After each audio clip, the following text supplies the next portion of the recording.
The knock came at midnight. Warren stood frozen, staring at Cassandra Hunt, the billionaire CEO who'd watched him for months through her glass office walls, then worked him to collapse for 6 brutal weeks. Her Louboutins were gone. Perfect composure, shattered. Behind him, 7-year-old Leo burned with fever. Warren's own hands shook from exhaustion. But the woman at his door wasn't the ice queen from the boardroom. Her fingers trembled. Her voice cracked. And the way she looked at him like she'd been carrying something unbearable and finally broke. A woman who never showed weakness was standing in his doorway at midnight, undone. What truth could be so devastating that it brought the city's most powerful CEO to a struggling single father's door in the dead of night? The answer would shatter everything Warren thought he understood. 6 weeks earlier, Warren had been a different man. Not happy, perhaps, but steady. He'd wake at 5:30 every morning in the small apartment he shared with Leo, make breakfast while his son still slept, pack lunches with notes tucked inside. The ritual had become sacred after Leo's mother left 3 years ago, vanishing into a life that had no room for a child or the man who loved him more than breathing. Warren worked as a senior analyst at Hunt Industries, a job that paid enough to keep them afloat but never quite enough to stop worrying. Still, he made it work. He always made it work. The office building rose 40 stories above the city, all glass and steel, a monument to Cassandra Hunt's empire. Warren's cubicle sat on the 23rd floor, anonymous among hundreds, but he'd carved out a small space of warmth there.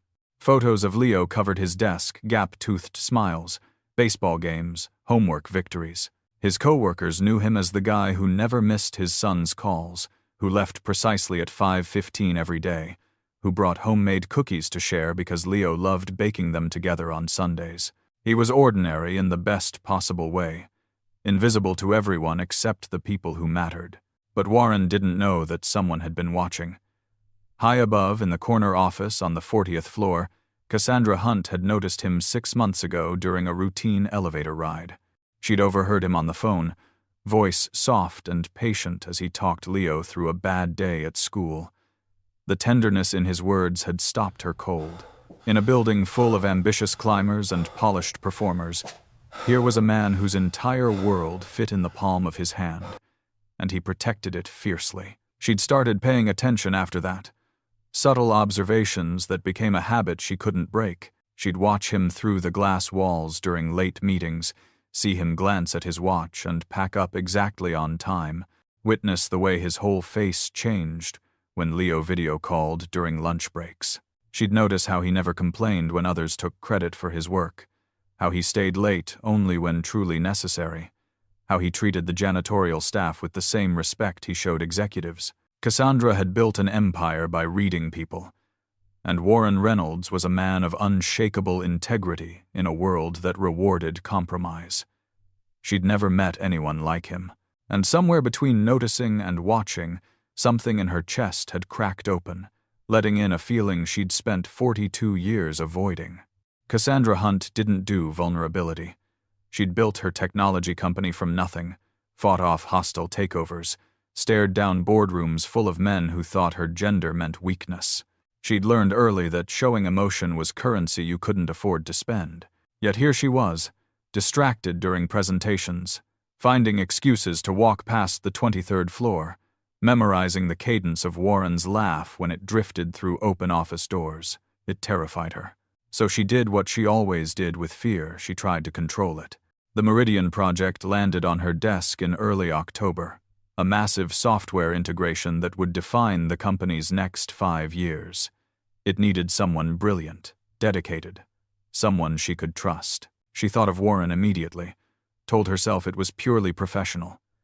He had the skills, the work ethic, the analytical mind, that his assignment would mean late nights, weekend hours, constant proximity to her office that was just coincidence. She approved his transfer to the project team without consulting him, made the announcement in a company-wide email. It was done before he could object. Warren had stared at the email in disbelief. Lead analyst on the Meridian project, reporting directly to the CEO. It was the kind of opportunity that could change everything. Better title, significant raise, a path to financial stability he'd only dreamed about. But the timeline made his stomach drop. 3 months of intensive work, mandatory weekend sessions, deliverables due at all hours. He thought of Leo's disappointed face when he missed bedtime, the school events he'd have to skip, the homework he wouldn't be there to help with. But how could he say no? This was the break families like his didn't get twice.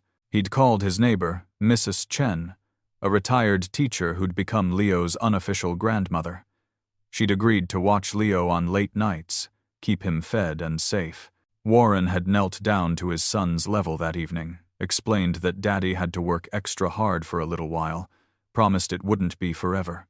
Leo had nodded with the solemn understanding of a child who'd already learned that life required sacrifices, had wrapped his small arms around Warren's neck and whispered, "I know, Dad. You're doing your best." The words had nearly broken him. The first week hadn't been terrible. Long days, certainly, but Warren had managed. He'd wake even earlier, spend precious morning time with Leo, work through lunch to stay ahead, race home by 7 to tuck his son into bed. Cassandra had been professional, distant even, communicating mostly through her assistant. Warren had wondered why she'd chosen him, but he'd focused on the work, poured everything into proving he deserved the opportunity. He didn't notice the way Cassandra's eyes followed him during meetings, or how she'd linger near his temporary office, or the slight hitch in her breath when he'd smile. By the second week, the demands escalated. Cassandra had started calling evening meetings, requesting revisions on reports he'd spent days perfecting, asking him to attend client dinners that stretched past midnight. She'd tell herself it was necessary, that the project required this level of involvement. But late at night, alone in her penthouse, she'd admit the truth. She'd engineered opportunities to see him, to hear his voice, to exist in the same space. She was being cruel in her desperation, and she hated herself for it. Yet she couldn't stop. Warren had started missing bedtime, then dinner, then breakfast. He'd come home to find Leo already asleep, Mrs. Chen waiting with sympathetic eyes and reports of a little boy who'd asked when Daddy was coming home. He'd stand in Leo's doorway, watching his son's chest rise and fall, feeling pieces of himself crumble. The photos on his temporary desk became painful reminders of what he was losing. He'd stare at them during rare breaks, wondering how something that was supposed to help his son was stealing him away instead. The third week, Leo had stopped asking when Warren would be home. That hurt worse than the questions. His son had grown quieter, more withdrawn, adapting to absence the way children do when they have no choice. Warren had tried to compensate with longer phone calls, video chats during lunch, but pixelated smiles couldn't replace presence. He'd see other analysts leave at reasonable hours, watch them pack up and head to families, and wonder why his assignment was so uniquely demanding. He never suspected the truth. Cassandra had watched Warren deteriorate from her glass office, seen the exhaustion settle into his bones, noticed how his suits hung looser each week. She'd see him slumped over his desk at 2 a.m, see him jolt awake from microsleeps during meetings, see the pain flash across his face every time his phone rang and Leo's name appeared. She'd wanted to stop, to confess, to send him home. But addiction doesn't respond to reason, and she'd become addicted to his nearness, his voice, the fantasy that these stolen hours meant something. She'd learned things about him in those late nights. How he took his coffee black because he'd grown up too poor to waste money on cream and sugar. How he'd dropped out of college when his girlfriend got pregnant because supporting his child mattered more than a degree. How he'd taught himself programming through library books and free online courses, clawed his way into a career through sheer determination. How he'd never once complained about the hand life dealt him, just kept playing with quiet dignity. Each detail made her fall harder, made the cruelty of what she was doing more unbearable. The fourth week, Warren had started making mistakes. Small things at first, typos in reports, missed decimal points in calculations, then bigger errors that required entire presentations to be redone. Cassandra had been sharp with him, demanding perfection while knowing she'd pushed him past the point where perfection was possible. She'd see him flinch at her criticism, watch his shoulders curl inward, and want to scream that she didn't mean it, that she was destroying the thing she treasured most. But the words wouldn't come. She'd built her walls too high to climb down. During video calls with Leo, Warren had perfected the art of pretending. He'd smile wide, ask about school with forced enthusiasm, promise weekend adventures he knew he couldn't deliver. Leo would smile back, a mirror of his father's performance, both of them pretending they were okay. Mrs. Chen would shake her head in the background, knowing better. After the calls, Warren would lock himself in the bathroom and press his palms against his eyes until the urge to break down passed. He'd tell himself it was temporary, that the sacrifice would be worth it. He'd stopped believing his own lies. Cassandra had started finding excuses to walk past his workspace. Late at night, when the building was nearly empty, she'd see him hunched over spreadsheets, blue light washing out his features, and her heart would physically ache. She'd imagine crossing the distance, putting her hand on his shoulder, telling him to go home.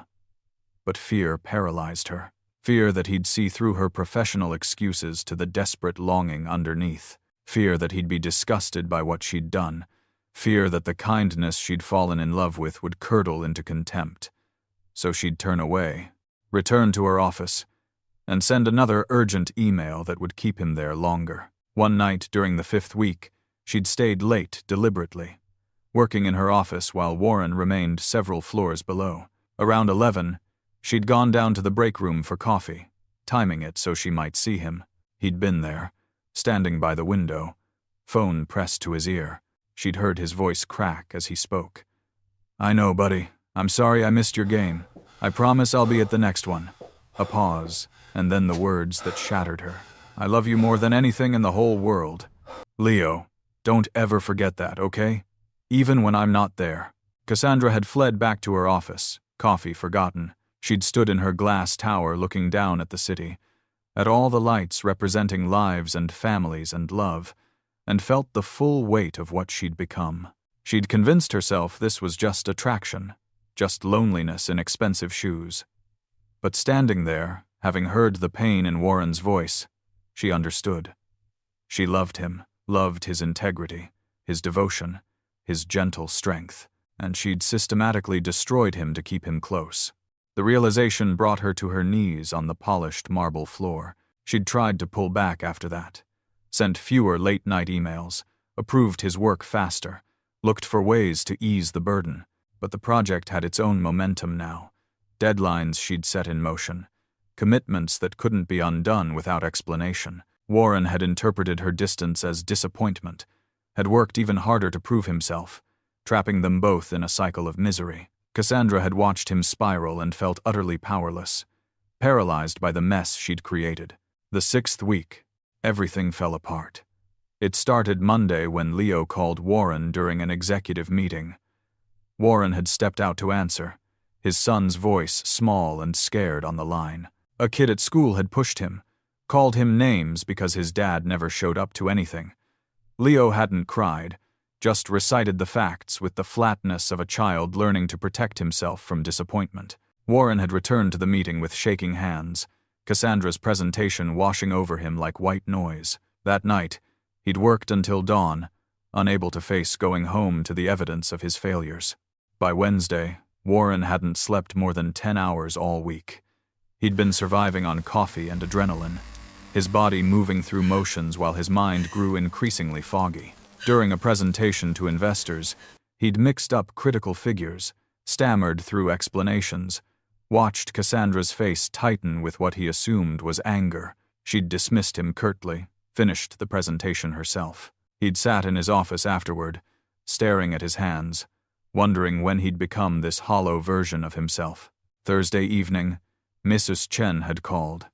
Leo had a fever. Nothing serious yet, but climbing. Warren had been in Cassandra's office, finalizing weekend work schedules. He'd asked, voice careful, professional, if he could leave early. Cassandra had looked up from her laptop, seen the desperation he was trying to hide, and felt something inside her snap. She'd wanted to say yes, to send him home immediately, to confess everything. Instead, the words that came out were clipped and cold. "The Meridian launch is Monday. We're behind schedule. I need you here. Warren had nodded, called Mrs. Chen back, asked her to give Leo medicine and monitor him. Then he'd returned to work, something vital shutting down inside him. Cassandra had watched through her office glass as he mechanically typed, made calls, reviewed documents. She'd seen the exact moment he stopped fighting, when his shoulders dropped and his eyes went dead. She'd done that. She'd taken a beautiful, loving soul and crushed it under the weight of her own cowardice. Friday night, Leo's fever had spiked to 103. Mrs. Chen had called again, worried now. Warren had been in the middle of a crisis meeting, a server malfunction threatening the entire project. He'd excused himself, called his neighbor back with shaking hands. I can't leave, he'd said, the words tasting like ash. I'll lose everything. Can you take him to urgent care? I'll pay you back. I promise. Mrs. Chen had agreed, but her silence said everything. Warren had returned to the meeting, helped solve the crisis, and then locked himself in the bathroom and vomited. Cassandra had found out about Leo's fever from her assistant Saturday morning, casual office gossip about Warren's son being sick. She'd felt the blood drain from her face, had to grip her desk to stay standing. While she'd been sending Warren emails about system redundancies, his child had been in urgent care. The boy he lived for, the reason behind every sacrifice, had needed him, and Warren had chosen work instead. No, not chosen. She'd forced him to choose. She'd put him in a position where keeping his job meant abandoning his sick child. That Saturday, Warren had worked in a trance. Leo was home now, fever lowered by medication but still unwell. Warren had set up his laptop in Leo's room, typed with one hand while holding his son's hand with the other. Leo had been too tired to talk much, had just held on to his father like an anchor. Around noon, he'd whispered, "It's okay, Dad. I know you have to work." The acceptance in his voice, the resignation of a 7-year-old who'd learned that work came first. Warren had felt something fundamental break inside him.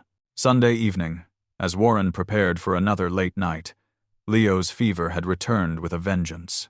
104 degrees, his small body shaking with chills. Mrs. Chen was out of town for a family emergency. Warren had called every backup sitter, found no one available on such short notice. He'd emailed Cassandra, explained the situation, asked if they could postpone the Monday morning launch review. Her response had been immediate and devastating. The board is expecting results. Find coverage or bring him to the office. We launch on schedule. Warren had stood in Leo's bedroom, looking down at his feverish son, and felt the last pieces of himself shatter. He couldn't bring a sick child to the office. He couldn't leave him alone. But he couldn't lose this job. Couldn't throw away 6 weeks of sacrifice. Couldn't explain to Leo that they might lose everything because Daddy had to stay home. He'd been trapped in an impossible choice, and for the first time in 7 years of single parenthood, Warren had no idea what to do. He'd given Leo fever medicine, waited until it brought the temperature down slightly, then made a decision that would haunt him. He'd tucked Leo into bed, left water and medicine on the nightstand, set alarms on his son's tablet to remind him when to take more. He'd written detailed instructions, emergency numbers, told Leo to call immediately if anything changed. Then he'd kissed his son's burning forehead, whispered a broken apology, and left for the office. The drive had been agony. Every red light, every mile away from Leo, felt like a betrayal. Warren had called his neighbors, begged them to check on Leo every 30 minutes. He'd set up a video feed from his tablet so he could watch his son sleep. At the office, he'd worked with mechanical precision while his phone sat in front of him, volume at maximum, waiting for the call that would tell him he'd made a terrible mistake. The presentation materials blurred together, meaningless symbols on a screen while his 7-year-old lay sick and alone.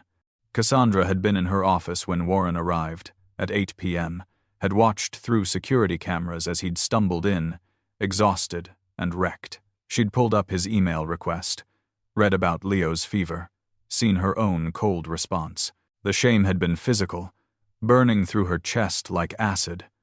She'd done this. Every step of this nightmare had her fingerprints on it. And still, she'd let him come in, Let him sacrifice his child because she was too broken to admit the truth. Around 10 p.m., she'd walked down to his workspace, intending to send him home, to confess, to end this. She'd found him staring at his tablet, watching the video feed of Leo sleeping. His face had been wet with silent tears.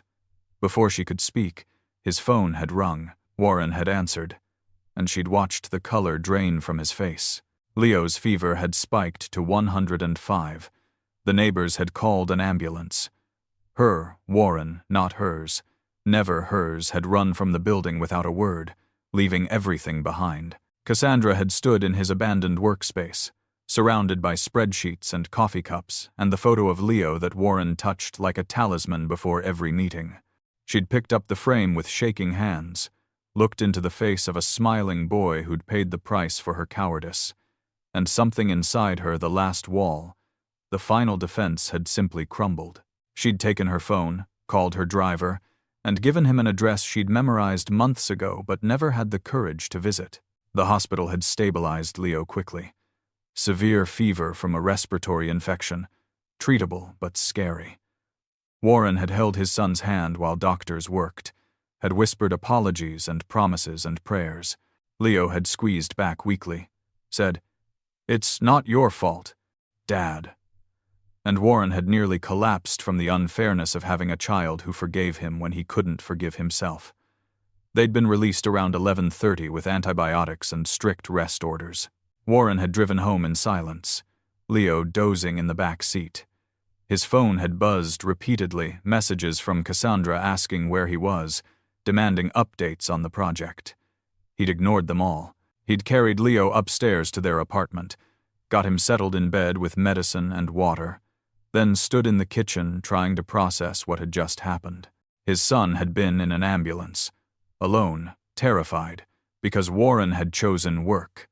No, because he'd had no choice. Because someone had systematically removed every option until abandoning his child felt like the only path forward. That's when the knock had come.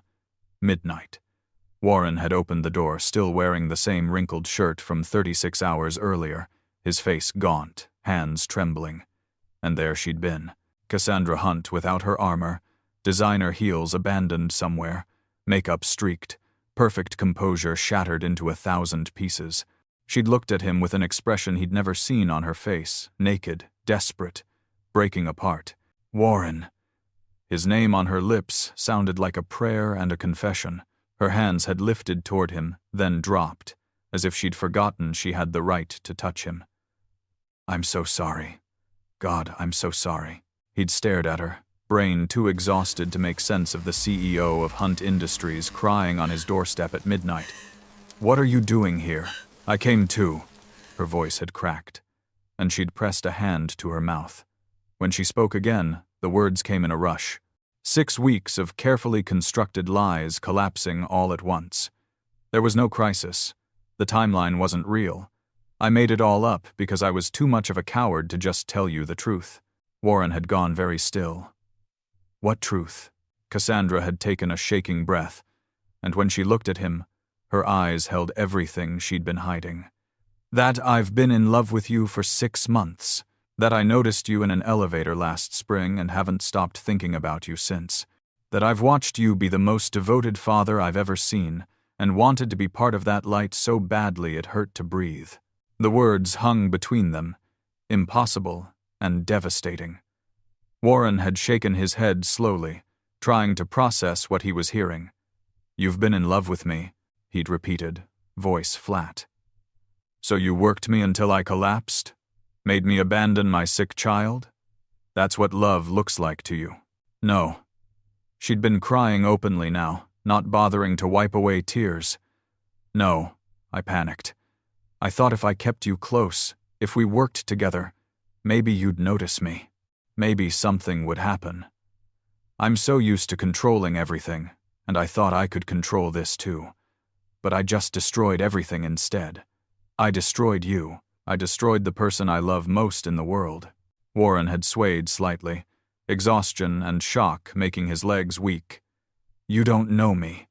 You can't love someone you don't know. But I do know you." Cassandra had stepped closer, and he'd seen the desperation in every line of her body. I know you write notes in Leo's lunch every single day. I know you learned to code from library books because you were too proud to ask for help.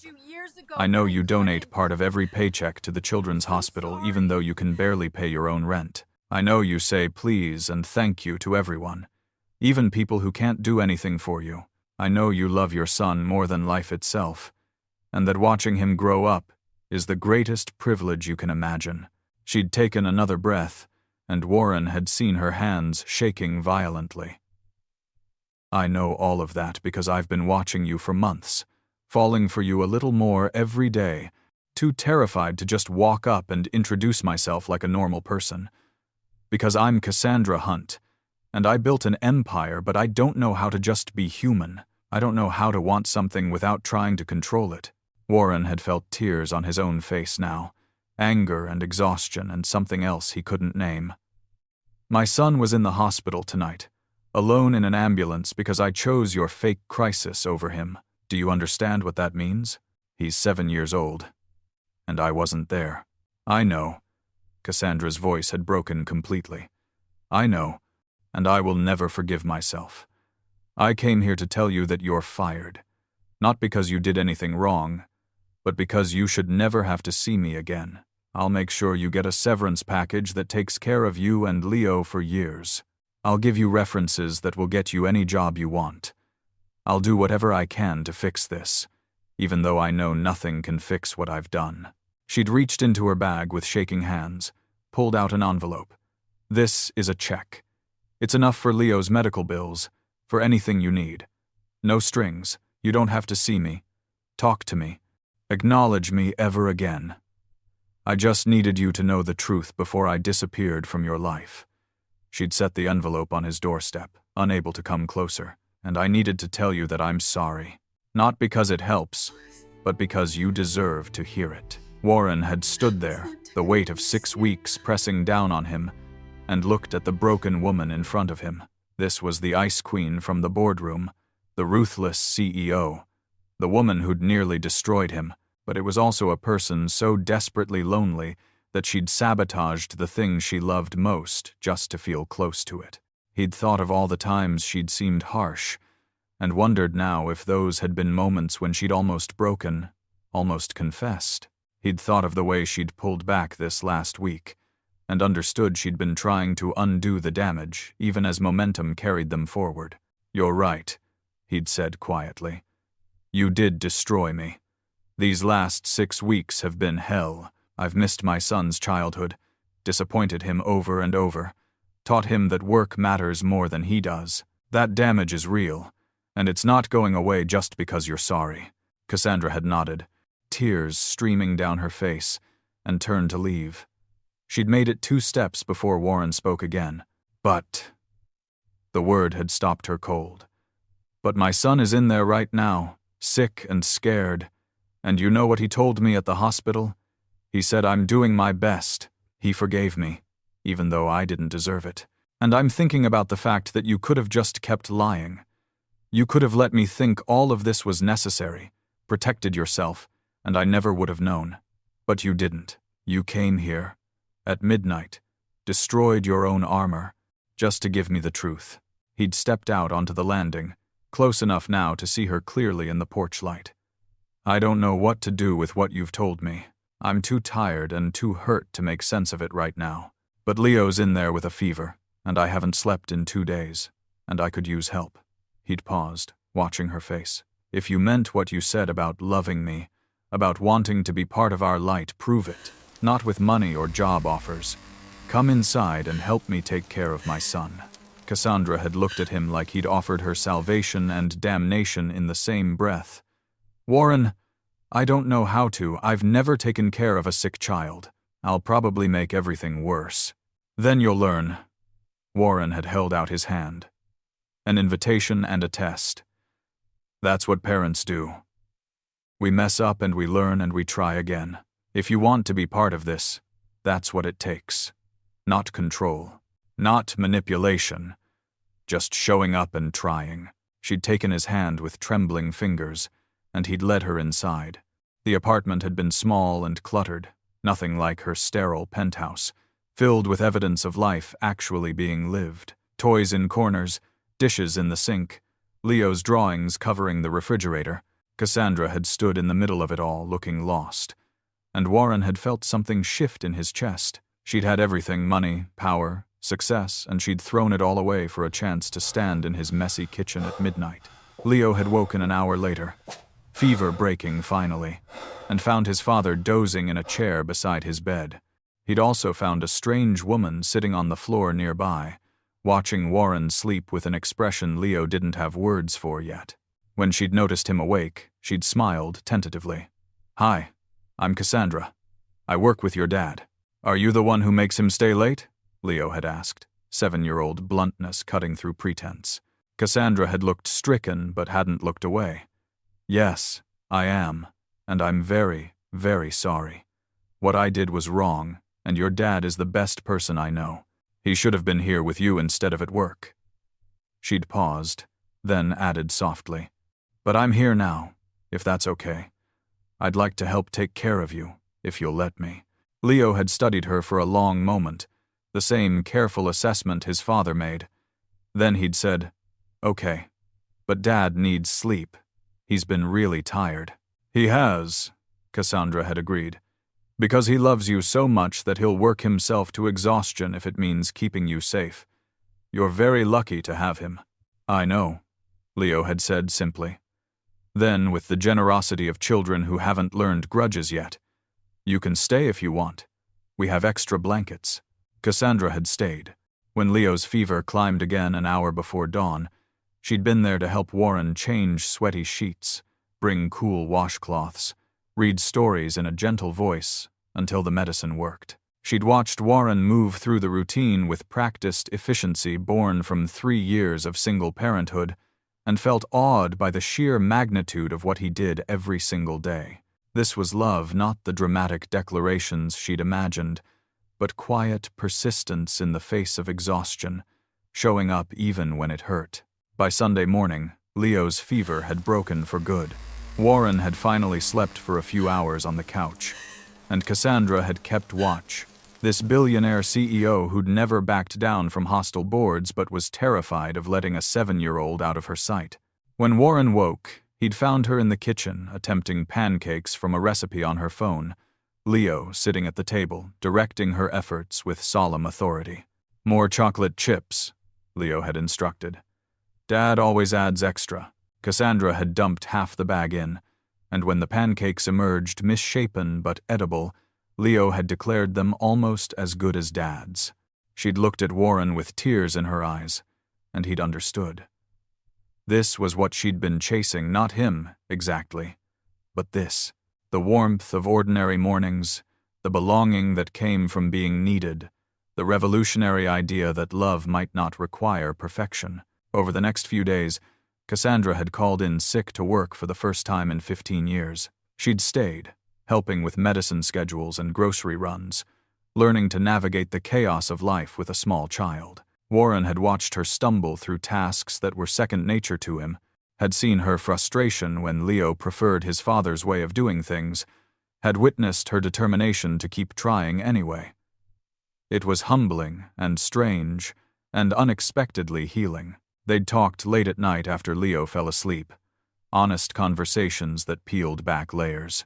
Cassandra had told him about growing up with parents who saw her as an investment, about building success to fill the void where love should have been, about watching him with Leo and recognizing everything she'd missed. Warren had shared what it was like being abandoned by Leo's mother, the terror of single parenthood, the constant guilt of never being enough.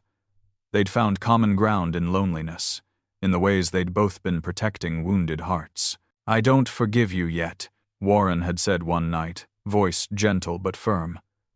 "What you did hurt too much for that, but I'm starting to understand why you did it. And I think maybe you understand now why it was wrong." "I do," Cassandra had whispered. "I thought I could control my way into belonging. But belonging isn't something you control. It's something you're given, if you're lucky. If you prove you're worthy of the gift." "So prove it," Warren had said. "Not for me. For Leo. Show him that adults can admit mistakes and change. Show him that people are worth taking risks for. Be the person you saw in me, someone who shows up even when it's hard. Cassandra had taken that challenge and held it like a lifeline. Over the following weeks, as Leo recovered and Warren went back to work, she'd restructured her entire life. She'd hired a new CEO to run Hunt Industries, stepped back to chairman, created policies that prioritized work-life balance for every employee. She'd shown up at Warren's apartment for dinner, had learned to cook simple meals, had sat through homework sessions and bedtime routines. She'd asked permission for everything, never presumed, earned her place one small gesture at a time. Leo had warmed to her gradually. He'd started calling her Miss Cassandra, had shown her his drawings, had let her come to his baseball games. Warren would watch them together, this woman who commanded boardrooms, now sitting on bleachers cheering for a 7-year-old's pop fly, and feel something in him soften. She was trying, genuinely trying, not to buy her way into their lives but to build something real. 3 months after that midnight knock, Warren had invited Cassandra to dinner, just the two of them. Leo had stayed with Mrs. Chen, who'd become an unexpected ally in Cassandra's redemption. Over Italian food at a quiet restaurant, Warren had looked at this woman who'd destroyed and rebuilt his world and said, "I forgive you." Cassandra had set down her fork, hands shaking. "Warren, I forgive you," he'd repeated. "Not because what you did was okay. It wasn't. But because I've watched you spend 3 months proving you're more than your worst mistake. I've seen you show up for Leo, for me, for us, without expecting anything in return. I've seen you become the person you wanted to be."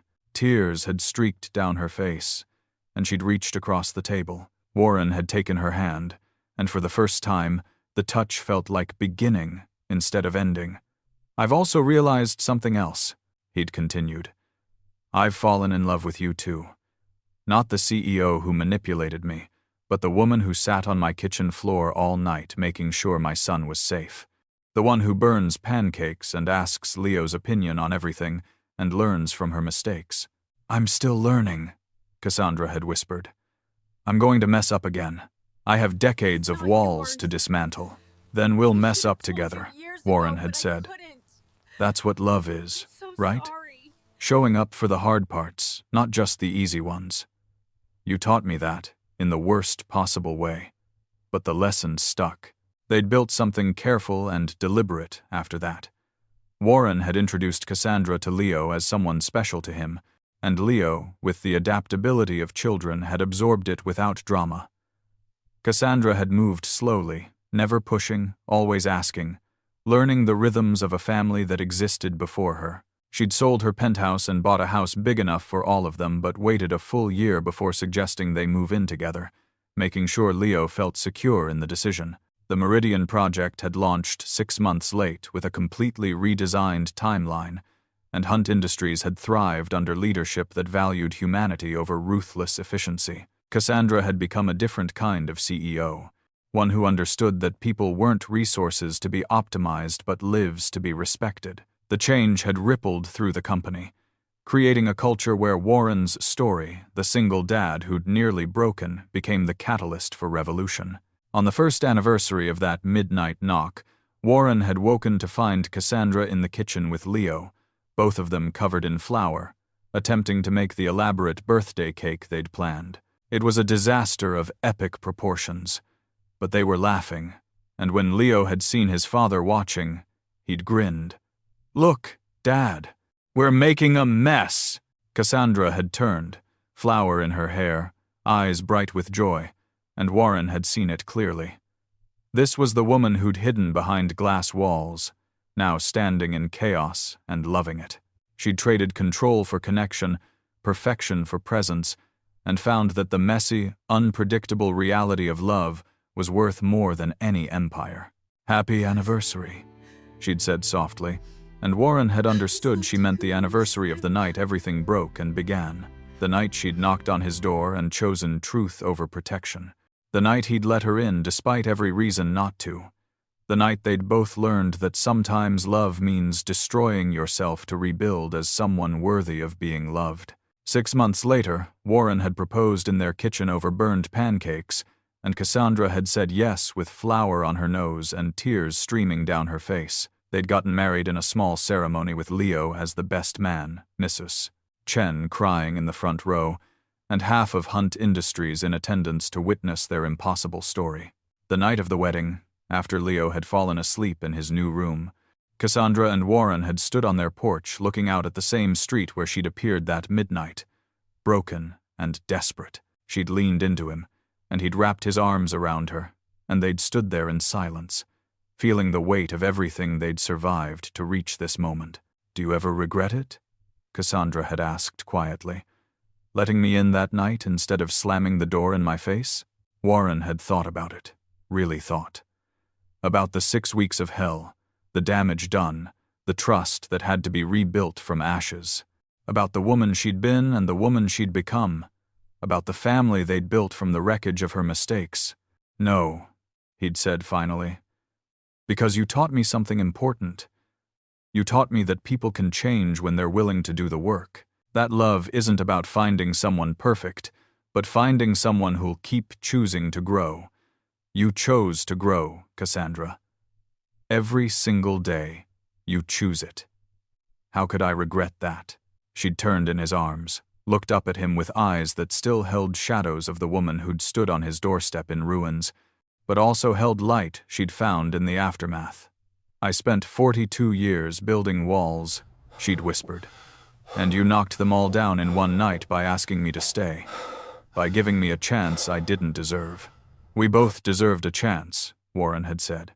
"Maybe that's what love is, seeing someone's worst and choosing to believe in their best anyway." They'd kissed then, soft and unhurried, and somewhere in the house, Leo had stirred in his sleep, safe in the knowledge that his family was complete. Not perfect, they'd never be perfect. Cassandra would always have to work against her instinct to control.